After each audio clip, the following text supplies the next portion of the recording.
بسم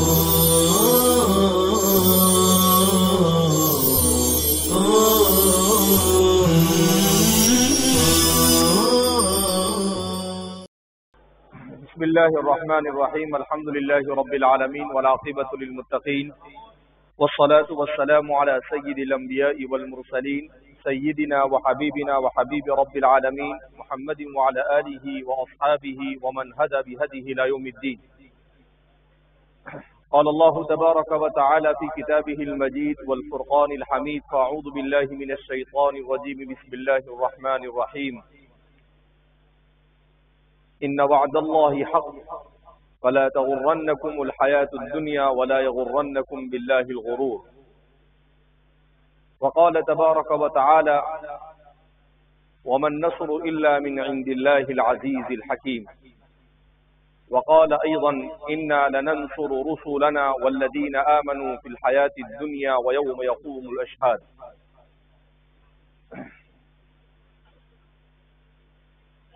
سب سے پہلے ہم رب ذوالجلال کا احسان، اکرام اور شکر مانتے ہیں کہ اس رب ذوالجلال نے ہمیں دین کے سیکھنے اور سکھانے کے ساتھ منسلک کیا۔ شوال کے مہینے میں ہم سب یہاں پر دین کو سیکھنے سکھانے کے لیے مختلف درجات میں جمع ہوئے، اور آج رجب المرجب کا مہینہ ہے، اور ٹھیک تقریباً ایک مہینے اور چند دنوں کے بعد رمضان المبارک کا مہینہ شروع ہوگا۔ ہمارے مدارس اسلامیہ میں شعبان کے مہینے میں امتحانات ہوتے ہیں اور اس کے بعد تعطیلات ہو جاتی ہے۔ جامعہ کے نظام میں بھی شعبان کے اوائل سے امتحان ہوں گے اور نصف شعبان سے پہلے چھٹیاں ہو جائے گی 17 مارچ سے۔ اس سے قبل دیگر تمام پروگراموں کے اختتام کے ساتھ ساتھ ہفتے میں 2 ہفتے میں جو پروگرام ہوتا ہے اصلاحی، اس پروگرام کا بھی اختتام آج عمل میں آ رہا ہے۔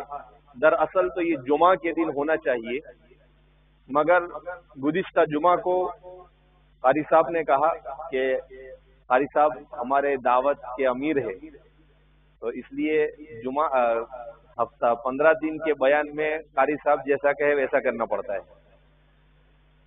تو قاری صاحب نے کہا کہ بھائی قاری طیب صاحب نے کہ آپ کو بیان کرنا ہے۔ میں نے کہا کہ میرے سفر میں ہوں، میں نہیں پہنچ سکتا ہوں، میں رات میں دیر سے پہنچوں گا۔ تو کہا آئندہ جمعہ کو رکھتے ہیں۔ تو میں نے کہا آئندہ جمعہ کو بھی جمعہ کی صبح میں سفر ہے اور رات میں دیر سے پہنچوں گا۔ تو کہا کہ ایک کام کرو، اس کے بعد والے جمعہ میں، تو میں نے کہا کہ 4-5 جمعہ تک ساری جمعہ فٹ ہے، کیونکہ پڑھانا میرے سے متعلق ہے، اس لیے میں کوشش کرتا ہوں کہ چھٹی نہ ہو اور جمعہ کے دن اپنا جو بھی پروگرام ہو جمعہ کے دن اسے کر لیا جائے۔ اس لیے میں نے کہا جمعہ تو کوئی خالی نہیں ہے، ہر جمعہ کو رات میں دیر سے واپسی ہے۔ تو کہا کہ ٹھیک ہے، تو ایک کام کرتے ہیں بدھ کے دن پروگرام کر لیتے ہیں، اور اس طرح سے یہ آخری پروگرام ہوگا۔ اس کے بعد طلبہ بھی اپنی امتحان کی تیاریوں میں مشغول ہو جائیں گے، تو اس لیے یہ بجائے جمعہ کے آج پروگرام رکھا گیا۔ بہرحال یہ دنیا کا نظام ہے، یہاں ہر چیز کا آغاز بھی ہوتا ہے اور ہر چیز کا اختتام بھی ہوتا ہے۔ کبھی کسی چیز کا آغاز ہوتا ہے تو آغاز کے بعد اس کا دائمی اختتام ہوتا ہے، تو کسی چیز کا عارضی اور وقتی اختتام ہوتا ہے۔ تو یہ ہمارے جو بیان کا سلسلہ ہے اس کا عارضی اور وقتی اختتام ہے۔ رمضان کے بعد یہ سلسلہ پھر شروع ہو جائے گا۔ جیسے بارش ہے، یہ شروع ہوتی ہے، ختم ہو جاتی ہے، پھر دوسرے سال واپس لوٹ کر آتی ہے، اسی طریقے سے پھر دوسرے سال واپس لوٹ کر آتی ہے۔ اسی طریقے سے جیسے زمین کو زندہ کرنے کے لیے بارش کی ضرورت ہوتی ہے اور وہ وقفے وقفے سے آتی رہتی ہے، اسی طریقے سے دلوں کو زندہ رکھنے کے لیے اللہ کی کتاب اور رسول اللہ صلی اللہ علیہ وسلم کے فرامین کی بارش کی ضرورت ہوتی ہے۔ اسی لیے قرآن کریم کہتا ہے وَذَكِّرْ فَإِنَّ الذِّكْرَ تَنفَعُ الْمُؤْمِنِينَ کہ نصیحت کیجئے کہ نصیحت مومن کو کارگر ہوگی اور مومن کے دل پر اثر کرے گی، اس لیے کہ یہ دنیا کا جو کھیل ہے یہ سارا کھیل انسان کے دل کا کھیل ہے۔ الا من اتى الله بقلب سلیم، قرآن کریم میں اللہ فرماتے ہیں کہ قیامت کے دن کامیاب کون ہوگا؟ وہ نہیں ہوگا من اتى الله بمال کثیر، جو اللہ کے پاس بہت مال لے کر آئے گا۔ قرآن نے ایسا بھی نہیں کہا من اتى الله بعمل کثیر، جو بہت عمل لے کر آئے گا۔ قرآن نے ایسے بھی نہیں، قرآن بہت کچھ کہہ سکتا تھا مگر قرآن کریم نے بڑی عجیب تعبیر استعمال کی۔ قرآن کہتا ہے الا من اتى الله بقلب سلیم، جو قلب سلیم کو لے کر آئے گا وہ قیامت کے دن کامیاب ہو جائے گا۔ تو اس لیے یہ قلب سلیم ایسے ہی نہیں بنتا ہے، اس قلب کو قلب سلیم بنانے کے لیے بڑے پاپڑ بیلنے پڑتے ہیں، اس کے لیے بڑی محنت اور جد و جہد لگتی ہے۔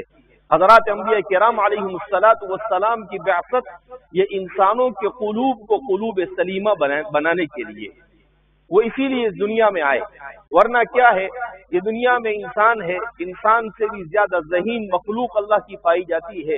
آج کی سائنس کی دنیا میں جو کیمرے وجود میں آئے اور بڑے بڑے انہوں نے کیمرے وجود میں لانے کے بعد جنگلوں کو کھنگال دیا، انہوں نے زمین سے نکل کر آسمانوں میں اور کہکشاؤں میں پہنچ گئے اور کہکشاؤں سے آگے گزر کر کہاں کہاں پر انہوں نے اپنی کمندیں ڈال دی۔ ان تمام تحقیقات نے یہ بات انسان کے لیے، انسان کے سامنے آشکارا کر دی کہ انسان اگر اپنے آپ کو بہت طاقتور، بہت ذہین اور بہت ہوشیار سمجھتا ہے تو یہ اس کی غلط فہمی ہے۔ اللہ کی بہت ساری مخلوق ایسی ہے جو اس سے بہت زیادہ ایڈوانس ہے، جو اس سے بہت زیادہ ذہانت اور فطانت کی مالک ہے۔ چھوٹی چھوٹی مخلوق ہوتی ہے، اتنی چھوٹی بھی نہیں بلکہ اس سے بھی چھوٹی مخلوق ہوتی ہے۔ چونٹیوں پر تحقیق کی گئی تو پریشان ہو گئے یہ کہ اتنا منظم نظام ہوتا ہے کہ یہ چونٹیاں یہ اپنا کھانا جمع کرتی ہے اور اس کے یہاں پر باقاعدہ ایک خزانہ ہوتا ہے، ایک خزینہ ہوتا ہے جہاں پر لا کر وہ دانوں کو رکھتی ہے۔ وہاں دانوں کو رکھتے وقت وہ سائنٹیفک اپنے ذہن کو استعمال کرتی ہے، دانا پورا نہیں رکھتی ہے، اس کے 2 ٹکڑے کر کر رکھتی ہے، کیونکہ اگر وہ سالم رہے تو بارش لگنے سے وہ اگ سکتا ہے مگر توڑنے کے بعد وہ اگ نہیں سکتا ہے، تو کہا اسے توڑ کر وہ رکھتی ہے۔ کہا کہ اللہ نے اتنی ذہانت اسے دی ہے کہ بعض دانے ایسے ہوتے ہیں کہ اگر اسے کے 2 ٹکڑے بھی کر دیے جاوے تب بھی وہ اگ سکتے ہیں، تو اس کے 4 ٹکڑے کرنے کی ضرورت ہوتے ہیں، تو یہ چونٹی اس کے 4 ٹکڑے کرتی ہے تاکہ وہ اگرے نہ سکے۔ تو انسان کیا سمجھتا ہے؟ اللہ کہتا ہے کہ بھائی اپنے آپ کو بہت زیادہ ایڈوانس نہیں سمجھنے کا، ہم نے اتنی سی چونٹی بنائی ہے، وہ چونٹی اس کو تجھ سے زیادہ سائنٹیفک دماغ دیا ہے، لہذا اپنے سائنس پر تجھے غرور کرنے کی ضرورت نہیں ہے۔ تو کہنے کا مقصد یہ ہے کہ ہم ان مدارس میں کیوں آئے؟ ہمارے ان مدارس میں آنے کا مقصد یہ ہے کہ حضرت مولانا علی میاں ندوی نور اللہ مرقدہ نے بڑی اچھی تعریف کی ہے۔ فرماتے ہیں کہ مدرسہ کیا ہے؟ مدرسہ انسان کو انسان بناتا ہے۔ مدرسہ کیا بناتا ہے؟ انسان کو۔ تو کہا کہ حضرت کیا انسان انسان نہیں ہوتا ہے؟ کہا گوشت کا نام انسان نہیں۔ تو انسان کس کو کہتے ہیں؟ کا انسان کہا جاتا ہے اس شخص کو جس کا اپنے خالق کے ساتھ بھی تعلق ایسا استوار ہو کہ اس کا خالق اس سے راضی ہو، اور مخلوق کے ساتھ بھی اس کا تعلق ایسا ہو کہ مخلوق کی رضامندی ہو نہ ہو مگر اس میں بھی خالق کی رضامندی اس کے پیش نظر ہو۔ کہا جب انسان کی کیفیت بن جاتی ہے تب جا کر انسان انسان بنتا ہے، ورنہ انسان انسان ہوا کرتا نہیں ہے۔ حضرات صحابہ کی یہی کیفیت ہوئی، اسی لیے قرآن کریم نے کہا رضی اللہ عنہم ورضوا عنہ، کہ وہ اللہ ان سے راضی ہو گیا اور وہ اللہ سے راضی، رضی اللہ عنہم، اللہ ان سے راضی ہو گیا، ورضوا عنہ، اور وہ اللہ سے راضی ہو گئے۔ تو یہ مرتبہ انسان کے زندگی کا مقصد ہے، یہاں تک پہنچ گیا، اللہ کی رضا کو حاصل کر دیا، اس کا مطلب یہ ہے کہ انسان یہ اپنی زندگی کی معراج کو پہنچ گیا، اس سے بڑھ کر اور انسان کے لیے کوئی مرتبہ نہیں۔ تو اس لیے یہ دنیا میں بڑے ذہین اور فطین انسان بھی گزرے ہیں، پہلے بھی تھے، آج بھی ہے اور آئندہ بھی آتے رہیں گے، اور عجیب عجیب تحقیقات بھی لوگوں کے سامنے پیش کرتے رہیں گے، مگر ان تمام کے تمام چیزوں کے پیچھے اگر اللہ کی رضامندی کی نیت شامل نہیں تو وہ ساری کی ساری محنتیں بیکار ہیں۔ ان محنتوں سے انہیں نہ دنیا میں کوئی فائدہ ہوگا نہ آخرت میں۔ مان لیا کہ دنیا میں مال مل گیا، عزت مل گئی تو ٹھیک ہے، لیکن آخرت میں تو کسی فائدے کا کوئی سوال پیدا ہوتا نہیں ہے۔ بہرحال اس وقت امت مسلمہ اور امت محمدیہ علی صاحبہا الف الف تحیۃ و سلام انتہائی نازک حالات سے گزر رہی ہے۔ جیسے جیسے یہ زمانہ قیامت سے قریب ہوتا جائے گا، امت کے حالات بد سے بدتر ہوتے چلے جائیں گے، مگر اللہ رب العزت کو معلوم تھا کہ یہ امت امت مؤمنہ ہے، یہ امت امت مسلمہ ہے، یہ وہ امت ہے جس کے ضمیر پر قرآن کریم کا نزول ہوا ہے، جس کی اصلاح کے لیے رسول اللہ صلی اللہ علیہ وسلم جیسا مصلح اعظم کو بھیجا گیا ہے۔ تو اس امت کے بدترین حالات میں جب ایسا ہو جائے گا کہ اس امت کی اصلاح ان کے اپنے لوگوں سے ناممکن ہو جائے گی تو اللہ مہدی کو بھیج دے گا اور اللہ عیسیٰ کو بھیج دے گا، لیکن اس امت کو اللہ مایوس نہیں چھوڑے گا۔ یہ اللہ کا اعلان ہے کہ جب تم میں کوئی قائد نہیں ملے گا تو ہم آسمان سے عیسیٰ کو اتار دیں گے، جاؤ عیسیٰ چلے جاؤ، لیکن امت کو ضائع مت کرو۔ یہ ہے رسول اللہ صلی اللہ علیہ وسلم کی دعاؤں کی برکت کہ آپ صلی اللہ علیہ وسلم نے پوری زندگی 23 سال رو رو کر اللہ سے ایک ہی چیز مانگی، اللہم لا تہلک امتی، اے اللہ میری امت کو ایک ساتھ ہلاک مت کرنا، اللہ لا تسلط علیہم، اے اللہ اس پر کوئی ایسا بادشاہ مسلط نہ کرنا جو اسے ایک ساتھ ختم اور ہلاک کر دے۔ اللہ کے رسول صلی اللہ علیہ وسلم کی دعا کو اللہ نے قبول کیا اور یہ فیصلہ کیا کہ اس امت کو کیسے ہی حالات ہوگا، ان حالات میں گزرنے کے بعد کبھی نہ کبھی جا کر ہم اسے سنبھالا دے دیں گے۔ تو اللہ مہدی کو کبھی مبعوث کر دے گا، اللہ کبھی عیسیٰ علیہ السلام کو اتار دے گا، اور پھر اس کے بعد اللہ رب العزت کہے گا کہ اب اس دنیا میں میرا نام لینے والا صحیح معنی میں کوئی نہیں رہے گا۔ تو اللہ کہے گا جب میری امت ہی نہیں، میرے رسول کی امت ہی اپنے مقصد پر نہیں رہی تو میں اس دنیا کو رکھ کر کیا کروں گا؟ تو اللہ قیامت کو قائم کر دے گا، یہ دنیا ختم ہو جائے گی۔ اگر مسلمان نہیں ہوگا، جس مسلمان کو ختم کرنے کے لیے آج پوری دنیا کی طاقتیں اپنا سب کچھ کھپا رہی ہے، وہ یہ سمجھ رہا ہے کہ مسلمان ختم ہو جائے گا، مسلمان قیامت سے پہلے اللہ کے ختم کیے بغیر ختم ہونے والا نہیں ہے۔ وہ یہ سمجھتا ہے کہ مسلمان کے ختم ہونے سے وہ راحت میں ہو جائے گا، مگر یہ اس کی غلط فہمی ہے، نہ وہ مسلمان کو ختم کر سکتا ہے اور نہ اسے راحت مل سکتی ہے۔ اگر مان لو دو بالفرض محال کہ اگر اس نے ختم بھی کر دیا تب بھی اسے راحت نہیں ملے گی، کیوں؟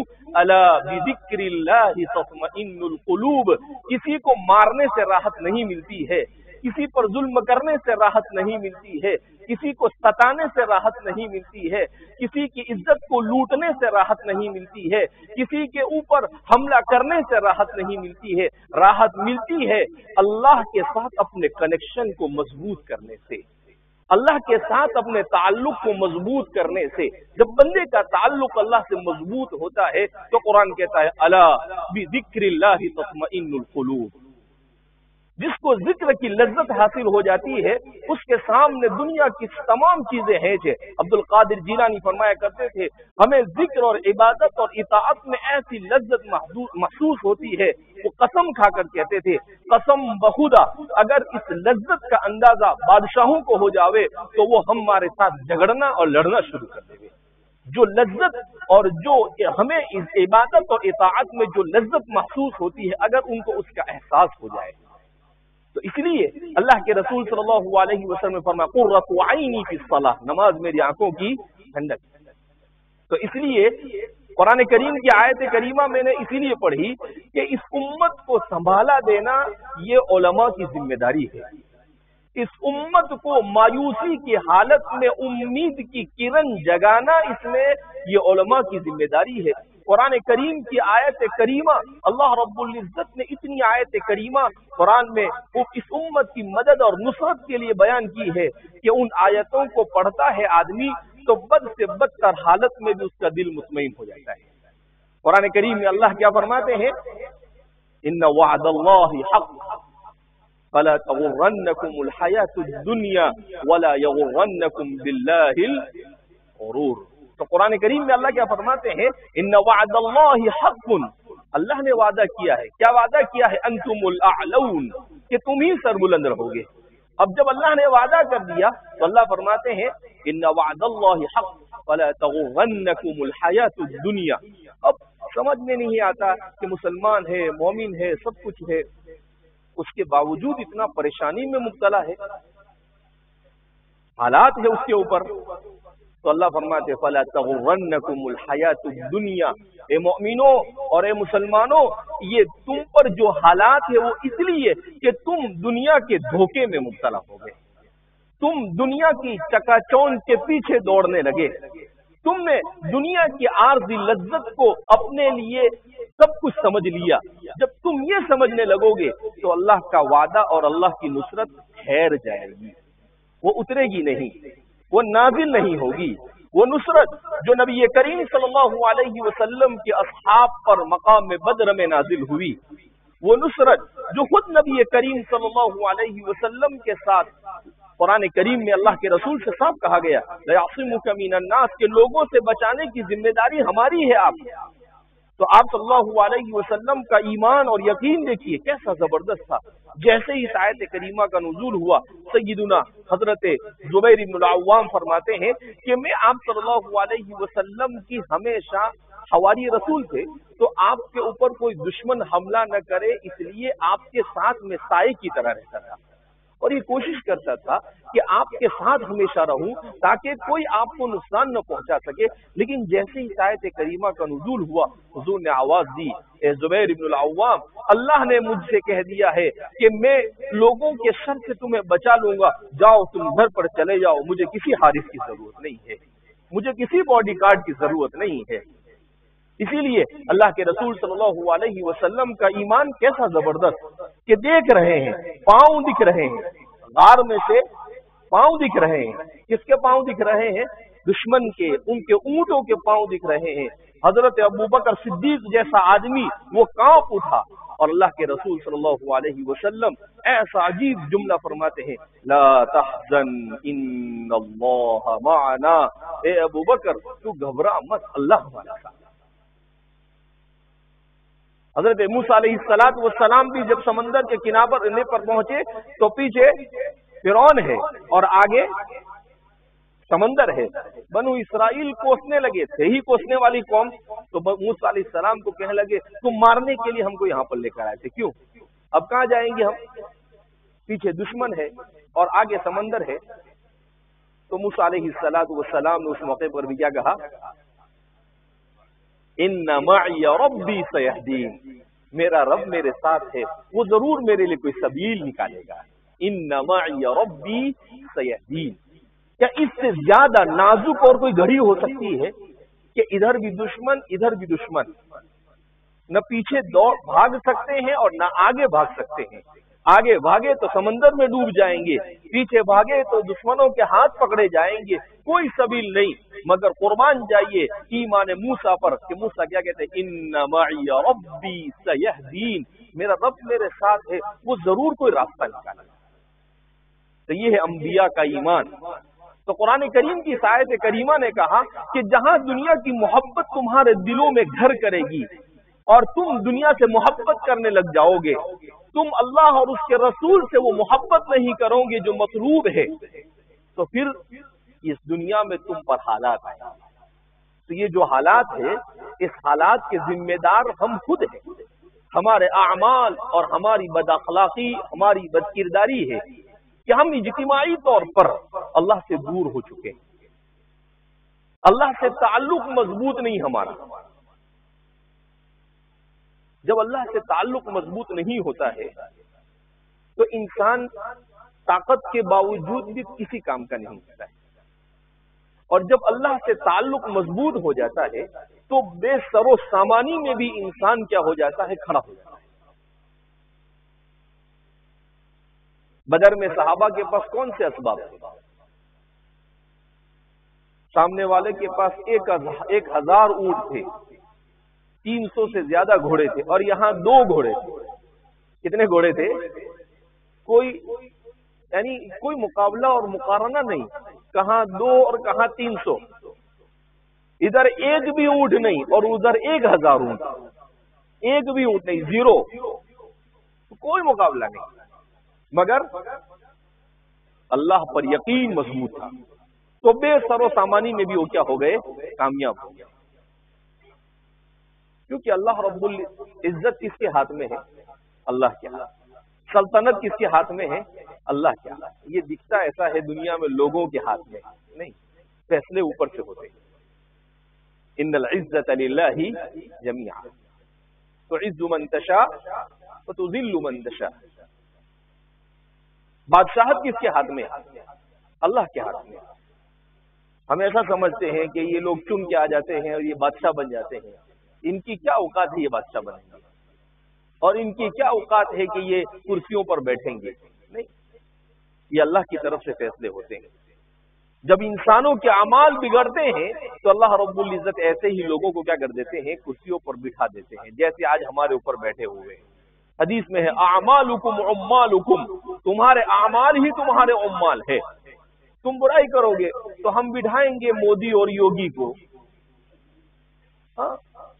تو یہ ہمارے اعمال کی صورت میں ہے یہ ظالم، اس میں کوئی شک نہیں، لیکن یہ کیوں ہم پر مسلط ہوئے؟ اس لیے کہ ہم نے اعمال ایسے کیے۔ تو لہذا ضرورت اس بات کی ہے کہ قرآن کریم کی آیات نصر اور آیات تمکین پر غور کیا جائے۔ مستقل ایک موضوع ہے آیات النصر و تمکین، کہ وہ کون سی آیتیں ہیں جس میں قرآن کریم نے مدد کا وعدہ کیا ہے۔ جیسے قرآن کریم کیا کہتا ہے؟ اِنَّا لَنَنْصُرُ رُسُلَنَا وَالَّذِينَ آمَنُوا فِي الْحَيَاةِ الدُّنْيَا وَيَوْمَ يَقُومُ الْأَشْهَادُ۔ اِنَّا لَنَنْصُرُ رُسُلَنَا وَالَّذِينَ آمَنُوا فِي الْحَيَاةِ الدُّنْيَا، کیا قرآن اِنَّا لَنَنْصُرُ رُسُلَنَا تاکید کے ساتھ کہتا ہے، ضرور بھی ضرور ہم مدد کریں گے اپنے رسولوں کی اور ان کے ساتھ ایمان لانے والوں کی۔ اللہ کو معلوم تھا کہ نا امیدی کا انسان بہت جلدی شکار ہوتا ہے، کہا فی الحیات الدنیا، دنیاوی زندگی میں بھی، وَيَوْمَ يَقُومُ الْأَشْهَادُ، اور نیتیں اچھی ہوگی تو قیامت کے دن بھی، دنیا میں بھی اور آخرت میں بھی اللہ کی مدد شامل حال ہوگی۔ کب؟ جب ہم اسوہ رسول سے قریب ہوں گے، جب ہم کتاب و سنت سے اپنے آپ کو قریب کریں گے۔ قرآن صاحب کہتا ہے وَمَن نَّصْرُ إِلَّا مِنْ عِنْدِ اللَّهِ الْعَزِيزِ الْحَكِيمِ، تاکید کے ساتھ وَمَا النَّصْرُ إِلَّا مِنْ عِنْدِ اللَّهِ، جب نفی اور الا استثناء اور نفی جمع ہو جائے تو تاکید کا معنی پیدا ہوتا ہے۔ وَمَن نَّصْرُ إِلَّا مِنْ عِنْدِ اللَّهِ الْعَزِيزِ، کہا کیا سمجھتے ہو؟ مدد کوئی اور کر سکتا ہے؟ کہا اللہ کے علاوہ کوئی مدد کرنے والا نہیں۔ تو اس لیے ہم سب آپ گھر پر جائیں گے، حالات ہے امت کے ساتھ، تو ان حالات میں امت کو کیسے سنبھالا دینا یہ ہماری ذمہ داری ہے۔ ایسا نہیں کہ ہم بھی گئے تو وہ مالا بد منہ میں مسئلہ آتا ہے، گدھا نمک کے کان میں گرا اور وہ بھی کیا بن گیا؟ نمک بن گیا، یعنی ہم بروں کے ساتھ گئے اور ہم بھی ان کے ساتھ ہی مل گئے؟ نہیں، تو ہم عالم کہاں سے؟ حضرت مولانا سید سلیمان ندوی نور اللہ مرقدہ، جو ہمارے ہندوستان کے مایناز عالم گزرے ہیں، ندوہ سے ان کا تعلق تھا، علامہ شبلی نعمانی کے تلامذہ میں سے تھے، لیکن علامہ شبلی نعمانی چونکہ تھوڑا سا جدت پسندی اور اعتزال سے تھوڑا سا نہیں اچھا خاصا متاثر تھے، لہذا اس بنا پر اس کا اثر مولانا میں بھی پایا جاتا تھا۔ لیکن بعد میں حضرت مولانا اشرف علی تھانوی نور اللہ مرقدہ کی خدمت میں حاضر ہوئے، حضرت کی خانقاہ میں رہے، اور حضرت کی خانقاہ میں رہنے کے بعد حضرت سے جب کچھ دنوں کے بعد ان کی دل کی حالت بدل گئی، واپس جانے لگے، تو کہا کہ حضرت کوئی نصیحت کیجیے۔ تحکیم الامت مجدد ملت حضرت تھانوی رحمۃ اللہ علیہ نے کہا کہ آپ علامہ ہے، محقق ہے، میں آپ کو کیا نصیحت کروں؟ تو مولانا سید سلیمان ندوی نے رو دیا، کہا کہ حضرت خانقاہ میں آنے سے پہلے سمجھتا تھا، لیکن اب سمجھ میں آیا کہ میرے پاس کچھ نہیں، جو کچھ ہے اللہ نے آپ کو دیا ہے۔ تو کہا آپ نصیحت کیجئے۔ تو حضرت نے کہا کہ بھائی کیا نصیحت کروں، بس ایک ہی نصیحت کرتا ہوں، اللہ کی ذات میں اپنے آپ کو فنا کر دو. کیا کہا؟ اپنی ذات کو اللہ کی ذات میں فنا کر دو، فنا فی اللہ ہو جاؤ. تو فرماتے ہیں کہ مولانا زارو قطار کہا کہ کیسا مجدد انسان ہے، کوئی لمبی چوڑی نصیحت نہیں، تقریر نہیں، ایک چھوٹا سا جملہ کہا، فنا فی اللہ ہو جاؤ، اللہ کی ذات میں کیا ہو جاؤ؟ فنا ہو جاؤ. فرماتے ہیں اس جملے نے میری زندگی میں انقلاب برپا کر دیا. مولانا کی ایک تحریر ابھی پڑھ رہا تھا گزشتہ کل میں، تو مولانا نے اپنی کتاب کے اندر میں لکھا ہے کہ کیونکہ جب پاکستان بنا تو پاکستان کا دستور بنانے کے لیے علامہ شبیر احمد عثمانی اور حضرت مولانا سید سلیمان ندوی ان لوگوں سے خاص مدد لی گئی تھی. تو مولانا کہتے ہیں جب دستور بنایا گیا اس کے بعد مجھے ایک چیز کا احساس ہوا، اور وہ احساس یہ ہوا کہ ہمارے علماء یہ ایسے تیار ہونے چاہیے کہ ہر میدان میں امت کی صحیح رہبری کریں، ہر میدان میں امت کی صحیح رہبری کر سکے. کہا ان کو معلوم ہونا چاہیے کہ وہ جس دنیا میں جی رہے ہیں اس دنیا کے اندر میں کس طرح کی سائنس ہے، اس دنیا میں کس طرح کے خیالات الہادی نظریات ہے، اور ان نظریات کا توڑ کیا ہو سکتا ہے انہیں معلوم ہونا چاہیے. انہیں معلوم ہونا چاہیے کہ جس دنیا میں جی رہے ہیں اس دنیا میں سیاست کیسے چل رہی ہے، اور اسلامی سیاست کیا ہو سکتی ہے، اور مسلمان اپنی سیاست کو کس طریقے سے اپنی امت کو سمجھا سکتا ہے. انہیں معلوم ہونا چاہیے کہ اکانومی اور اقتصاد کیا ہے، معیشت اور تجارت کیا ہوتی ہے، اور اسلامی نظام تجارت کیا ہے، اور اس کے مقابلے میں نظام تجارت اور نظام معیشت اور اقتصاد اور اکانومی کے کون کون سے نظریات ہیں جس کے آخری 200 سال سے اسلام کے ساتھ مقابلہ آرائی چل رہی ہے. انہیں معلوم ہونا چاہیے کہ کیا تعلیم پڑھائی جا رہی ہے اسکولوں میں اور کالجوں کے اندر میں، اور اس تعلیم کی وجہ سے اس امت میں الحاد کس طریقے سے، ارتداد فکری کس طرح سے امت کے اندر میں پنپ رہا ہے، اور امت یہ تیزی کے ساتھ اسلام سے نکلتی چلی جا رہی ہے. عجیب صورتحال ہے دنیا کی. ایک طرف مسلمان اسلام سے دور ہو رہا ہے، اور دوسری طرف یورپ کے اقوام جوق در جوق اسلام میں داخل ہو. اہل یورپ اسلام میں داخل ہو، جو ہمارے دشمن جنہوں نے آج 300 ساڑھے 300 سال تک مسلمانوں کو اور دنیا کی اقوام پر ظلم کے علاوہ کچھ نہیں کیا، مگر ان کے پاس علم اور تحقیق ہے. وہ سائنس کے راستے سے جب اسلام کو سمجھنے کے لیے بیٹھے اور ان کے سامنے انکشاف ہوا تو وہ حیران ہو گئے، اور وہ کہنے لگے کہ اسلام سے بہتر انسان کے لیے کوئی مذہب نہیں ہو سکتا. وَشَهِدَ شَاهِدٌ مِنْ أَهْلِهَا، وہ گواہی دے رہا ہے. اور مسلمان اپنے دین کی تعلیم سے دور ہونے کی وجہ سے بڑی آسانی کے ساتھ دین سے نکل جاتا ہے. تو اس لیے امت میں ایمان اور اسلام کو مضبوط کرنے کے لیے یہ مدارس کیوں قائم کیے گئے؟ یہ مدارس اسی لیے قائم کیے گئے کہ ہندوستان میں اسلام اور ایمان اور اسلامی تشخص کو تحفظ بخشا جائے. یہ مدارس اس لیے قائم کیے، یہ مدارس اس لیے تھوڑی قائم کیے گئے کہ ان مدرسوں میں آ کر ہم سب 5 وقت کی نماز پڑھے، اپنا پڑھ لے، جا کر نماز ہم بھی اپنی پڑھ لے، ختم ہو گئی بات. نہیں، یہاں پر امت کے ہر طرح کی رہبری روحانی اعتبار سے اور دنیاوی اعتبار سے اسلام کی تعلیمات کی روشنی میں کیسی کی جائے، ایسی فوج کو تیار کرنا یہ مسلمانوں کے ان مدارس کی ذمہ داری ہے. یہ ان کے مقاصد میں ہے، یہ ان کے اہداف میں سے.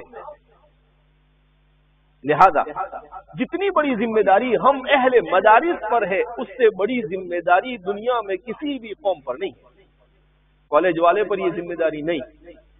اس کا کام یہ ہے کہ وہ میکینیکل بن جائے گا، وہ کمپیوٹر سیکھ لے گا اور اپنا جیب بھر لے گا، بس ختم ہو گئی. انجینئر، ڈاکٹر، ان کا وہ کام ہے. لیکن ہمارا یہ کام نہیں ہے. ہمارا کام تو یہ ہے کہ ہم دین کو سیکھنے کے بعد امت کو کس طریقے سے سنبھالے. اس امت کے کشتی کے ناخدا ہے یہ طلباء مدارس، اور یہ علماء یہ امت کی کشتی کے ناخدا ہے. امت کی ٹرین اور امت کے فلائٹ کے پائلوٹ ہے، یہ ان کو لے کر چلنے والے ہیں. اگر یہی سو جائیں گے، اگر یہی غفلت کا شکار ہوگا تو آپ خود سوچ سکتے ہیں کہ امت کا کیا حال ہے۔ اگر ڈرائیور جھوکا مار لے تو گاڑی بڑی اچھی چلے گی نا، ارے پلٹ جائے گی، کھائی میں چلی جائے گی، کسی دوسری گاڑی سے ٹکرا جائے گی۔ تو اس لیے امت میں جو غفلت ہے دین سے، اس غفلت کے ذمہ دار دوسرے سب بعد میں، سب سے پہلے ذمہ دار ہم علماء اور طلباء ہیں کہ ہم نے امت پر جیسی محنت کرنی چاہیے ویسی محنت نہیں کی۔ امت کو نہیں بتایا کہ جو کتاب تمہارے ہاتھ میں ہے، جو مصحف تمہارے ہاتھ میں ہے، یہ کیا ہے؟ کلام اللہ، یہ اللہ کا کلام ہے۔ یہ کیا ہے؟ اللہ کا کلام۔ ہم ڈرپوک بن گئے، ہمارے اندر ہمت اور جرأت باقی نہیں رہی۔ کیوں؟ ایمان کمزور ہو گئے۔ ایمان مضبوط ہوتا ہے تو انسان لا یخافون فی اللہ لومۃ لائم، کسی ملامت کرنے والے کی پرواہ کیے بغیر وہ کہیں پر بھی کسی بھی میدان میں بڑی حکمت اور مصلحت کے ساتھ مقابلے کے لیے کیا ہو جاتا ہے؟ تیار ہو جاتا ہے۔ آپ دیکھ رہے ہیں ابھی 2-3 دن، ایک ہفتے سے ہمارے ہندوستان میں حجاب کا مسئلہ سرگرم ہے۔ کرناٹک کے اندر میں مسلمان بچیوں کو حجاب کے ساتھ، پردے کے ساتھ اسکول میں بیٹھنے سے منع کر دیا گیا۔ تو ہم سے تو وہ بچیاں اچھی ہیں کہ ان بچیوں نے کہا کہ نہیں، ہم پردے کے ساتھ ہی پڑھیں گے، پردے کے بغیر ہم پڑھنے والے نہیں۔ ان کے گھر میں تربیت ایسی ہوئی، ان کے ماں باپ نے ان کی تربیت ایسی کی کہ ایسے فتنوں کے دور میں اتنی جرأت کے ساتھ، جس زمانے میں بیٹیوں کو رغلایا جا رہا ہو اور مرتد بنایا جا رہا ہو، ایسے زمانے میں اگر کچھ بیٹیاں کھڑی ہو جائے تو ظاہر سی بات ہے کہ یہ سمیہ کا کردار ادا کرنے والی ہے۔ وہ گزشتہ کل ہماری ایک بہن مسکان نام ہے اس کا، اس کو انہوں نے گھیر کر یہ نعرے لگانے لگے، تو اس موقع پر اس نے برداشت کیا تھوڑی دیر تک، اور پھر اس کے بعد ان کے منہ پر، ان سب کے بیچ میں اس نے زور سے نعرے لگے اللہ اکبر۔ اس کا کیا نعرہ لگانا تھا، پوری دنیا میں ہنگامہ مچ گیا کہ یہ امت اس دور میں بھی یہ سونے والی امت نہیں ہے، اگر اس کا مرد سو جائے گا تو اللہ اس کی عورتوں کو کھڑا کرے گا۔ یہ میدان میں آ کر دشمنوں کے آنکھ میں آنکھ ملا کر اللہ کے دین کو سر بلند کرے گی، تو ہم کہاں ہیں؟ جس کا کام گھر میں تربیت کرنا تھا، اگر وہ میدان میں آ کر ہماری جگہ پر کام کر سکتی ہے تو ہمیں تو ظاہر سی بات ہے کہ چلو میں پانی لے کر ڈوب مرنا چاہیے۔ سیدھی سی بات ہے۔ تو اس لیے ہمت کی ضرورت ہے، جرأت کی ضرورت ہے۔ یہ جرأت اور ہمت کب آتی ہے؟ جب ایمان مضبوط ہوتا ہے۔ لہذا ورنہ ابھی کچھ دنوں پہلے میں نے ایک رپورٹ پڑھی، اس رپورٹ میں بتایا کہ ہندوستان میں مسلمان پچھلے 10 سال میں 11% دین سے دور ہو گئے۔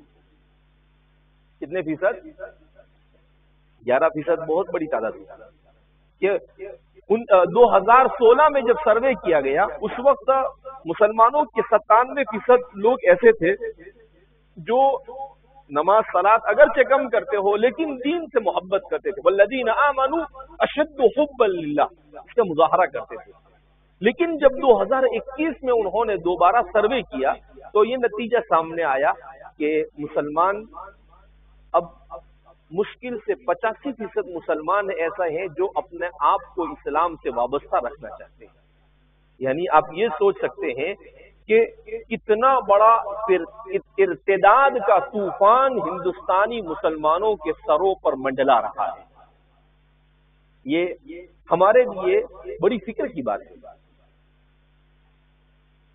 کہ وہ ملک جس ملک میں آخری 200 سال میں تمام احیائی تحریکیں کھڑی ہوئی، یہ مدارس کھڑے ہوئے جس نے اعتدال کے ساتھ اسلام کو سمجھایا، دعوت و تبلیغ کھڑے ہوئے جس نے امت میں اصلاح کا فریضہ انجام دیا، خانقاہی نظام شروع ہوا، ساری تحریکیں کھڑی ہوئی، یہاں تک کہ جہادی تحریک بھی کھڑی ہوئی، اور وہ بھی افغانستان میں کیا ہو گئی، تحریکیں کھڑی ہوئی، یہاں تک کہ جہادی تحریک بھی کھڑی ہوئی اور وہ بھی افغانستان میں کیا ہو گئی، کامیاب ہو گئی۔ تو کامیاب تحریک اس ملک میں، اور اسی ملک میں اگر مسلمان تھوڑا سا حکومت کے دباؤ کی وجہ سے دین سے دور ہو جاتا ہے تو میں سمجھتا ہوں کہ یہ ہمارے لیے انتہائی فکر کی بات ہے کہ اگر ہم نے اس موقع پر اپنے آپ کو، مسلمانوں کو دین سے وابستہ کرنے کے لیے تیار نہیں کیا تو ہم کل قیامت کے دن اللہ کے یہاں پر جواب دہ ہوں گے۔ وہ بعد میں جواب دہ ہوں گے، اللہ پہلے ہم سے پوچھے کہ تم نے کیا کیا۔ تو اس لیے اپنے آپ کو تیار کر کر جانا۔ امتحان کا زمانہ ہے تو امتحان کے زمانے میں کتاب کی تیاری کرنے کے ساتھ کس طریقے سے اپنے آپ کو، امت کو دین سے قریب کرنے کے لیے تیار کرے، امت کو ایمان کی حقیقت سمجھائے، امت کے سامنے تاریخ امت بیان کرے کہ یہ امت ایسی نہیں ہے کہ ایسے بی جے پی اور آر ایس ایس اور بجرنگ دل کے آنے سے یہ امت اپنے ایمان سے ہاتھ دھو بیٹھے۔ ارے اس امت پر تاتاریوں نے حملہ کیا تب بھی یہ امت ارتداد کا شکار نہیں ہوئی، اس امت پر صلیبیوں نے حملہ کیا تب بھی یہ امت ارتداد کا شکار نہیں ہوئی، اور آج تھوڑی سی مصیبت کیا آ گئی، امت ارتداد کے دہانے پر پہنچ گئی ہے۔ اس کا مطلب یہ ہے کہ ایمان کمزور ہو چکا ہے۔ اس ایمان کو مضبوط کرنے کے لیے سب سے پہلے ہم سب کو فکر مند ہونا پڑے گا، اور ان پر محنت کرنے سے پہلے اپنے آپ کو اس کے لیے تیار کرنا ہوگا، اور اپنے آپ کو تیار کرنے کے لیے اپنے آپ کو اللہ سے وابستہ کرنا ہوگا۔ اپنے آپ کو ہم صبح شام قال اللہ اور قال الرسول پڑھتے رہتے ہیں، ہماری زندگی کیسی ہونی چاہیے؟ حضرت مولانا مفتی تقی صاحب عثمانی دامت برکاتہم آپ نے لکھا ہے کہ ایک زمانے میں دارالعلوم دیوبند میں جو گھنٹی بجانے والا ہوتا تھا وہ بھی صاحب نسبت ہوا کرتا تھا۔ کیا بجانے والا؟ گھنٹی بجانے والا ہوتا تھا، وہ بھی کیا ہوتا تھا؟ صاحب نسبت ہوتا تھا۔ لیکن آج ہمارے مدرسوں سے اس کا جنازہ نکل چکا ہے۔ آج ہمیں نماز چھوٹ گئی، فرق نہیں پڑتا ہمارے طلباء کو، اساتذہ کو، علماء کو، اچھوں کو اثر نہیں ہوتا، چھوٹ گئی۔ اللہ غفور الرحیم۔ حضرت تھانوی نے کہا کہ یہ شیطانی وسوسہ ہے کہ انسان گناہ کرے اور کہے کہ اللہ غفور الرحیم ہے۔ ارے اللہ قہار بھی ہے، عزیز ذو انتقام بھی ہے، وہ نہیں یاد رہتا ہے، غفور الرحیم برابر یاد رہتا ہے۔ ان بطش ربک لشدید نہیں یاد رہتا ہے کہ تیرا جب پکڑنے پر آئے گا تو ایسا پکڑے گا کہ کوئی تجھے چھڑا سکے گا نہیں، وہ نہیں یاد رہے گا۔ تو کہا کہ انسان کیوں؟ اس لیے کہ انسان ڈھونڈتا ہے کہ کسی طریقے سے کوئی راستہ مل جاوے اپنی خواہشات پر عمل کرنے کا، تو خواہشات پر عمل کرنے کے لیے راستے ڈھونڈتا ہے۔ تو نہیں، اپنے آپ کو تیار کرنا ہوگا، اپنے آپ کو ایمانی اعتبار سے تیار کرنا ہوگا۔ حضرت تھانوی رحمۃ اللہ علیہ سے ایک مرتبہ کسی نے سوال کیا، حضرت سستی کا علاج کیا؟ اس نے سوچا کہ کوئی تسبیح وسبیح اور کچھ علاج دیں گے، تو حضرت نے کہا سستی کا علاج چستی۔ سستی کا علاج کیا؟ چستی، کہ اپنے آپ کو چست بنانا پڑے گا، سستی کو ختم کرنا پڑے گا۔ وظیفے پڑھنے سے سستی نہیں جائے گی، نہیں، آپ کو اپنے نفس کو منانا ہوگا۔ نیند آ رہی ہے، ایک بار بولا نا تو سیدھا اٹھ کے چلا جا مسجد میں، کہا ہی مغز ماری کرتا ہے تو چل، آپ اس کی بات نہیں سنیں گے، اس کی مخالفت کریں گے، وہ کہاں جائے گا؟ وہ آپ کے تابع ہے، آپ اس کے تابع نہیں ہونے چاہیے۔ آپ اس کے اوپر محنت کرنا کہ نہیں، آپ اس کی بات کیوں مانیں گے؟ ورنہ قرآن کریم خود اللہ کے رسول صلی اللہ علیہ وسلم اللہم انا نعوذ بک من شرور انفسنا، کہا انسان کے شیطان سے بڑا شیطان تو انسان کا نفس ہے۔ ان النفس لامارۃ بالسوء، لآمرۃ بالسوء نہیں کہا، لامارۃ بالسوء، فعالۃ کے وزن پر۔ تو کہا کہ یہ تو برائی ہی کا حکم دیتا ہے، ایک تو مبالغہ، اوپر سے اس پر بھی لام تاکید، لَأَمَّارَةٌ، جبکہ امارہ لائے تو لام کی ضرورت نہیں تھی بظاہر، لیکن ہے وہ نفس ایسا. اسی لیے کہتے ہیں کہ رمضان المبارک کے مہینے میں شیطان تو صفیدت الشیاطین، یہ تو بند کر دیے جاتے ہیں، تو پھر انسان کیوں برائی کرتا ہے؟ تو ہمارے علماء نے اس کی شرح میں لکھا ہے کہ اس لیے کہ شیطان تو چلا گیا، مگر جو نفس ہے وہ نہیں قید کیا گیا ہے، وہ انسان کو جن برائیوں کا عادی ہے اس میں مبتلا کر دیتا ہے. اس لیے فرماتے ہیں ہمارے بزرگوں نے لکھا ہے کہ جب انسان برائی اور گناہ کرتا ہے تو اس کی وہ بالکل تنکے کی طرح ہوتا ہے، لیکن جب برائی کا عادی بن جاتا ہے تو وہ لنگر کی طرح ہو جاتا ہے. ہزاروں ٹن کا جو جہاز ہوتا ہے اس کو پکڑ کر رہتا ہے لنگر، اس کو پھینک رسوں سے باندھا جاتا ہے چاروں طرف، اور اس کو کہیں پر بھی روکنا ہے جہاز کو تو اس کو نکال کر پھینک دیتے ہیں، تو وہ بیلنس کر اس کو کیا کرتا ہے، روکتا ہے. تو کہا کہ جب انسان کا نفس برائیوں کا عادی بن جاتا ہے تو وہ لنگر کی طرح ہو جاتا ہے، پھر اس سے چھٹکارا حاصل کرنا ناممکن نہیں، مشکل ضرور ناممکن نہیں. دنیا میں کوئی چیز انسان کے لیے ناممکن نہیں ہے الا یہ کہ انسان ہی نہ چاہے. تو اس لیے اپنے آپ کو، اپنے نفس پر محنت کرنے کی ضرورت ہے، اور خود اپنے آپ کو، اس لیے کہتے ہیں اس کا سب سے بہترین علاج ہے کہ تفکر اور تدبر کے ساتھ قرآن کی تلاوت کی جائے.